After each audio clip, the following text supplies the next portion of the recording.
അന്ന് ദിവ്യയെ പെണ്ണ് കാണാൻ വന്ന ദിവസമായിരുന്നു. ദിവ്യയ്ക്കും അമ്മയ്ക്കും അച്ഛനും എല്ലാവർക്കും പയ്യനെ ഇഷ്ടമായി. കാണാൻ വെളുത്ത് സുന്ദരനായ പയ്യൻ, പേര് അഭിഷേക്. പക്ഷെ ആള് ചോദിച്ചതിന് മാത്രം ഒരു ഉത്തരം എന്ന രീതിയിലാണ് സംസാരം. അതുമാത്രം ദിവ്യയ്ക്ക് ഒരെന്തോ പോലെ തോന്നിയെങ്കിലും അവളുടെ കുടുംബത്തിനേക്കാൾ സാമ്പത്തിക നില ഒരു പടി മുന്നിലാണ് അഭിഷേകിന്റെ കുടുംബം എന്ന് അറിയാവുന്നത് കൊണ്ട് തന്നെ ദിവ്യയും വീട്ടുകാരും പയ്യന്റെ മുഖഭാവവും നിശബ്ദതയും ഒന്നും കാര്യമാക്കിയില്ല. അല്ലെങ്കിലും അതൊക്കെ എങ്ങനെ കാര്യമാക്കാനാ? പയ്യന്റെ അച്ഛൻ രവികുമാർ ഭയങ്കര സംസാരമായിരുന്നു. അയാളുടെ തമാശ വർത്താനം കേട്ട് എല്ലാവരും ചിരിച്ച് വേറെ ലോകത്തായിരുന്നു. അഭിഷേകിന്റെ വീട്ടുകാർക്ക് പെട്ടെന്ന് തന്നെ ആ കല്യാണം നടത്തണമെന്നായിരുന്നു. ദിവ്യയുടെ വീട്ടുകാർക്ക് അതിനോട് ഇത്തിരി വിയോജിപ്പുണ്ടായിരുന്നെങ്കിലും ഒടുവിൽ അവരും സമ്മതിച്ചു.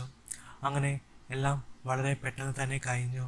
അങ്ങനെ കല്യാണ ദിവസം കല്യാണ സാരിയിൽ ഒരുങ്ങി നിൽക്കുന്ന തൻ്റെ മരുമോളെ കണ്ട് അമ്മായിയപ്പൻ രവി നോക്കി നിന്നു. അയാൾ ഒരെണ്ണം ഗ്ലാസ്സിലൊഴിച്ച് അടിച്ചു. നോക്കടാ വർഗീസേ, എൻ്റെ മരുമോളെ കണ്ടോ? എന്തൊരു സുന്ദരിയാണെന്ന് നോക്കിക്കേ. ഹാ, ഞാൻ കണ്ടടോ രവി. എന്തോന്ന് കണ്ടടോ രവി? എടാ, നിന്റെ മരുമോളെക്കാളും സുന്ദരിയാ എൻ്റെ മരുമോള്, കേട്ടോടാ എന്നും പറഞ്ഞ് അയാൾ വർഗീസിന്റെ മോന്തയ്ക്കിട്ട് ഒരെണ്ണം കൊടുത്തു. പിന്നെ അവിടെ വഴക്കും ബഹളവുമായി. എടോ, എന്താ ഇത്? എല്ലാവരും ഒന്ന് അടങ്ങി നിന്നേ. രവികുമാറിന്റെ അടുത്ത സുഹൃത്ത് മാത്യൂസ് അവരെല്ലാരെയും ഒതുക്കി നിർത്തി. എന്താടോ രവി ഇത്? എടോ മാത്യൂസെ, ഇയാളാ തുടങ്ങിയത്. ഹാ, മതിയാക്ക് വർഗീസെ. എന്താടോ രവി ഇത്? തന്നോട് ഞാൻ പറഞ്ഞതല്ലേ പലതവണ ഇങ്ങനെ കഴിക്കരുതെന്ന്. മതി മതി, എല്ലാവരും ഇങ്ങനെ കൂടി നിൽക്കാതെ ചെന്നാട്ടെ, കല്യാണം നടക്കട്ടെ. അങ്ങനെ അതൊക്കെ കണ്ട് നോക്കി നിൽക്കുവായിരുന്നു ദിവ്യ. അവൾ അഭിഷേകിനെ നോക്കി. ഷെടാ, ഇവനൊരു കുലുക്കവുമില്ലല്ലോ. സ്വന്തം അച്ഛൻ അവിടെ പ്രശ്നമുണ്ടാക്കിയിട്ടും ഒരു ഭാവവ്യത്യാസവുമില്ലാതെ നിൽപ്പാണല്ലോ ഇവൻ. ദൈവമേ, പണം നോക്കി കല്യാണം കഴിച്ച എനിക്ക് എട്ടിൻ്റെ പണിയാവുമോ? അവൾ ചിന്തിച്ചു. അങ്ങനെ കല്യാണമൊക്കെ കഴിഞ്ഞ് ആദ്യ രാത്രി എത്തി. എല്ലാവരും ചേർന്ന് ദിവ്യയെ മുറിയിലേക്ക് കയറ്റിവിട്ടു. അപ്പോൾ അഭിഷേക് കട്ടിലിൽ മുഖവും താഴ്ത്തിയിരിപ്പായിരുന്നു. അവളെ കണ്ടതും അവൻ മുഖമുയർത്തി നോക്കി. അവൾ പാൽ ഗ്ലാസ് അവന് നേരെ നീട്ടി. ഏയ്, ഞാനിതൊന്നും കുടിക്കില്ല. ഓ ആണോ? എന്നാ പിന്നെ ഇതങ്ങ് കുടിച്ചേക്കാം, വല്ലാത്ത ദാഹം എന്നും ചിന്തിച്ച് അവൾ അത് മുഴുവനായും കുടിച്ച് ഗ്ലാസ് മേശപ്പുറത്ത് വെച്ചു. ദിവ്യ അവനെ നോക്കി. അവൻ അപ്പോഴും മുഖവും താഴ്ത്തിയിരിപ്പാണ്. ഷെടാ, ഇവനെന്താ ഒരു തേങ്ങയും മിണ്ടാത്തത്? ഇനി നാണം കൊണ്ടായിരിക്കുമോ അതോ പരിചയക്കുറവ് കൊണ്ടായിരിക്കുമോ ആവോ? എന്തായാലും കേറി മുട്ടി നോക്കാം. അവൾ അതും ചിന്തിച്ച് അവനെ നോക്കി. എന്താ അഭിയേട്ടാ, വയ്യേ? എനിക്കൊരു വയ്യായികയുമില്ല, പക്ഷേ.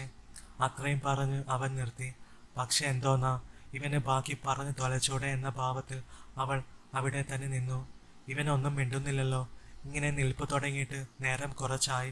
കാല് വേദനിക്കുന്നല്ലോ. എന്തായാലും അവൻ്റെ അടുത്ത് ചെന്നിരിക്കാം. ചിലപ്പോൾ ബിരിയാണി കിട്ടിയാലോ? മുൻപ് ഇവൻ്റെ ഫോട്ടോ കണ്ട അന്ന് തന്നെ കൂട്ടുകാർ പറഞ്ഞതായിരുന്നു, എടി ഇവൻ ആള് ബീസ്റ്റാണെന്നാ തോന്നുന്നേ, നീ ക്ഷീണിച്ച് തളരും നോക്കിക്കെന്നൊക്കെ.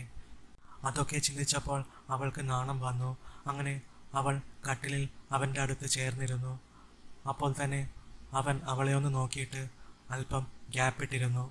ഇതെന്തൊരു മനുഷ്യൻ? എന്താ ഇവൻ്റെ പ്രശ്നം? ഒരെണ്ണം പൊട്ടിച്ച് ചോദിച്ചാലോ എന്നൊക്കെ ചിന്തിച്ച് അവൾക്ക് ദേഷ്യം വന്നു. അപ്പോഴാണ് അവൾ ശ്രദ്ധിച്ചത്, അവൻ ഇടയ്ക്കിടെ വാച്ചിൽ സമയം നോക്കിക്കൊണ്ടിരിക്കുവാണ്. പെട്ടെന്ന് അവൾ ക്ഷമക്കെട്ട് ഉറക്കെ ചോദിച്ചു, എന്താ? അത് കേട്ട് അവൻ മുഖമുയർത്തി അവളെ നോക്കി. എന്താ ഇങ്ങനെ ഇടയ്ക്കിടെ സമയം നോക്കുന്നേ എന്ന് അവൾ ചോദിച്ചു. 12 മണി ആവാറായി. അവൻ പതിയെ മുഖം താഴ്ത്തിക്കൊണ്ട് പറഞ്ഞു. ഹാ, അതിനെന്താ? നിന്നെ തൊട്ടിലിട്ട് താരാട്ട് പാടി ഉറക്കണോ ഞാൻ എന്ന് ചോദിക്കാനാണ് അവൾക്ക് ആദ്യം തോന്നിയത്. എങ്കിലും അവൾ ദേഷ്യം മറച്ചു വെച്ച് സ്നേഹം നടിച്ച് ചോദിച്ചു. അതിനെന്താ അഭിയേട്ടാ, ഏട്ടന് ഉറക്കം വരുന്നുണ്ടോ? ഇല്ല, ഞാൻ രാത്രി ഉറങ്ങാറില്ല, അവൻ പറഞ്ഞു.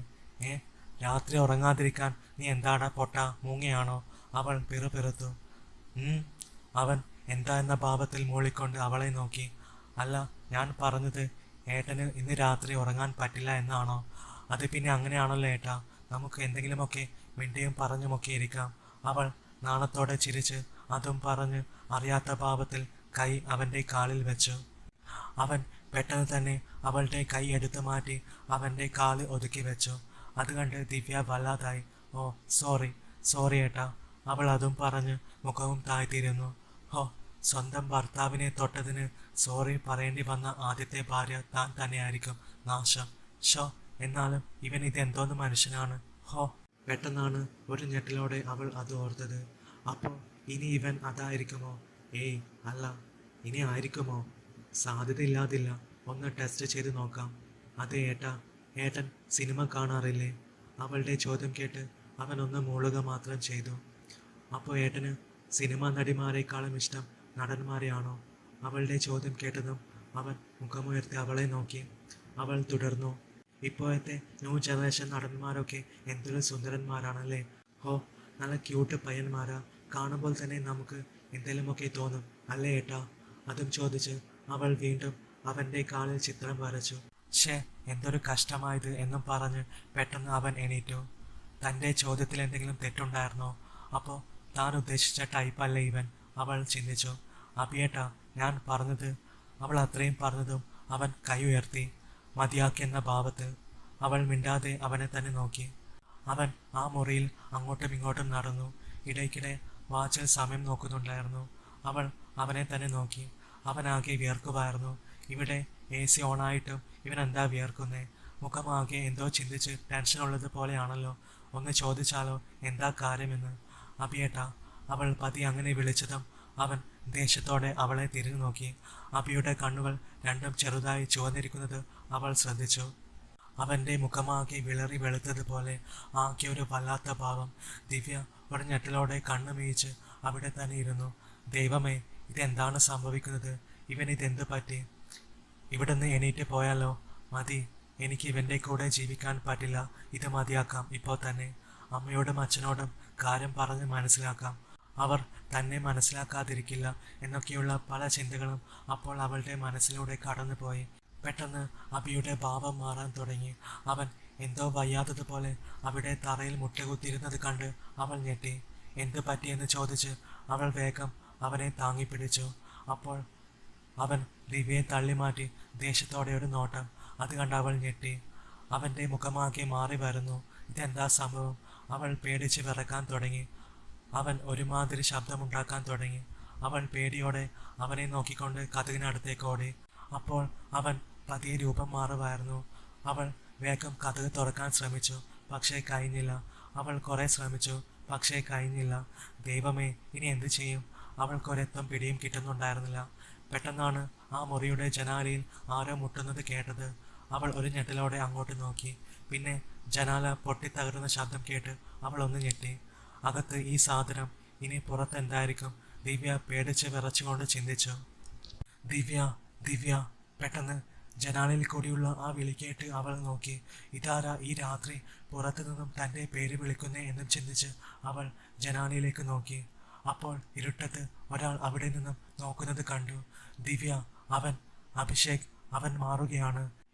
ഇത് പിടിക്കെന്നും പറഞ്ഞ് എന്തോ ഒരു സാധനം അവൻ അവൾക്ക് നേരെ ഇട്ടുകൊടുത്തു. പക്ഷേ അത് അവളിൽ നിന്നും അല്പം അകലെ തറയിലായി വീണു. ദിവ്യ എന്ത് ചെയ്യണമെന്നറിയാതെ പേടിച്ച് വിറക്കുവാണ്. ദേഹം മൊത്തം കുളിരി പോലെ അനുഭവപ്പെട്ടു അവൾക്ക്. കൈയും കാലും അനക്കാൻ പറ്റാത്തതുപോലെ. അവൾ അഭിഷേകിനെ നോക്കി. അവൻ വേറെന്തോ രൂപത്തിലേക്ക് മാറുവാണ്. ദിവ്യ, അതെടുക്ക്, എന്നിട്ട് അത് അവന് നേരെ കാണിക്ക്. അപ്പോൾ അവന് നിന്നെ ഒന്നും ചെയ്യാൻ പറ്റില്ല. വേഗം എടുക്ക് ദിവ്യ. ജനാലയിൽ കൂടി അവൻ്റെ ശബ്ദം. അത് കേട്ടതും അവൾ വേഗം വേച്ച് നടന്ന് അതെടുത്ത് അഭിഷേകിനെ നോക്കി. അപ്പോഴേക്കും അവൻ മുഴുവനായും ആ വികൃതമായ രൂപത്തിലേക്ക് മാറിക്കഴിഞ്ഞിട്ടുണ്ടായിരുന്നു. അവൾ തറയിൽ വീണിരിക്കുന്ന ആ സാധനമെടുത്ത് അതിനു നേരെ കാണിച്ചു. അപ്പോൾ അത് അവളിലേക്ക് അടുക്കാനാവാതെ ബുദ്ധിമുട്ടുകയും പല്ലിറമുകയും ചെയ്യുമായിരുന്നു. നോക്കി നിൽക്കാതെ വേഗം കതക് തുറന്ന് പുറത്ത് കടക്ക് ദിവ്യ. ജനാലയിൽ കൂടിയുള്ള ആ ശബ്ദം കേട്ട് അവൾ പറഞ്ഞു. പുറത്ത് കടക്കാൻ കതക് ലോക്കാണ്. പുറത്തു നിന്നും പൂട്ടിയിട്ടിരിക്കുക. അവൾ അത്രയും പറഞ്ഞതും പിന്നെ ഒരു നിമിഷം മൗനം. ഹാ, അത് പിന്നെ അങ്ങനെയല്ലേ വരൂ. ദിവ്യ, നീ ആ സാധനവും കൊണ്ട് അവൻ്റെ അടുത്തേക്ക് ചെല്ല്. അപ്പോൾ അവൻ തന്നെ പേടിച്ച് പിന്മാറി കതക് പൊളിച്ച് പുറത്ത് പോയിക്കോളും. അപ്പോൾ നിനക്കും രക്ഷപ്പെടാം. ഞാൻ പറഞ്ഞതുപോലെ ചെയ്യ് ദിവ്യ. അത്രയും വേണോ? യെസ്, വേണം ദിവ്യ. അവൾ പേടിച്ച് വിറക്കുമായിരുന്നെങ്കിലും വേറെ വയ്യൊന്നുമില്ലാത്തത് കൊണ്ട് അവൻ പറഞ്ഞതുപോലെ അവൾ അതും കൊണ്ട് അതിനടുത്തേക്ക് പതിയെ നടന്നു. പെട്ടെന്ന് ആ വികൃത രൂപം ചിരിക്കുന്നത് പോലെ അവൾക്ക് തോന്നിയതും അവൾ ഞെട്ടി.